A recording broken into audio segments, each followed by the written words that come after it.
Mini कारची अवस्था पाहून तुम्हाला या भीषण अपघाताची कल्पना आलीच असेल। या अपघातात दोन्ही महागड्या कार अक्षरशः चक्काचूर तर झाल्यातच, पण दुर्दैवी बाब म्हणजे पुतणीच्या लग्नाला जाणारे पती पत्नी देखील जागीच ठार झाले।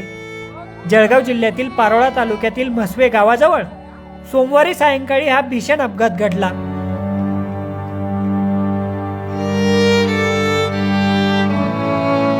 गुजरात राज्यातील सुरतला राहणारे सुधीर पाटील आणि त्यांच्या पत्नी ज्योती पाटील यांचा या अपघातात जागीच मृत्यू झाला।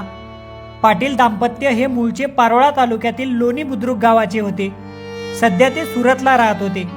पुतणीच्या लग्नासाठी ते त्यांच्या होंडा सिटी कारने गावाकडे येत होते। म्हसवे फाट्याजवळ वळण घेत असताना त्यांच्या कारला समोरून येणाऱ्या ऑडी कारने जोरात धडक दिली। त्यात पाटील दाम्पत्य जागीच ठार झालं।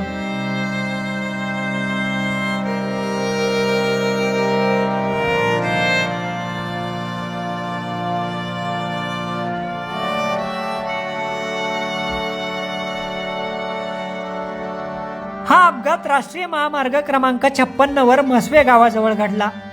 तिथं सातत्याने अपघात घडतात, त्यामुळे हायवेवरून गावाकडे वळणाऱ्या वाहनांसाठी सर्व्हिस रोड करून देण्याची मागणी आहे।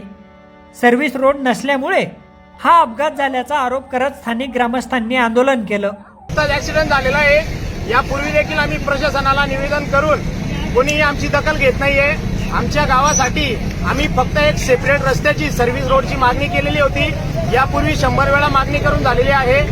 आज या ठिकाणी आम्हाला रस्ता रोको करण्याची गरज पडलेली आहे, कारण आज देखील आत्ताच काही वेळापूर्वी 2 जीव गेलेले आहेत। या ठिकाणी प्रशासन आमची दखल घ्यायला तयार नाहीये।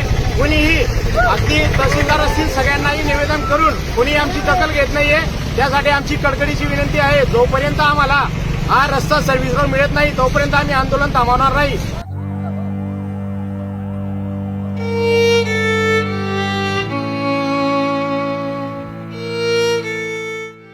घरात मुलीचा लग्न सोहळा असल्यामुळे पाटील कुटुंबात आनंदाचं वातावरण होतं, परंतु मुलीच्या अंगावर अक्षदा पडण्यापूर्वीच पाटील कुटुंबातील दोघांचा अपघाती मृत्यू झाल्यामुळे त्यांच्यावर दुःखाचा डोंगर कोसळला।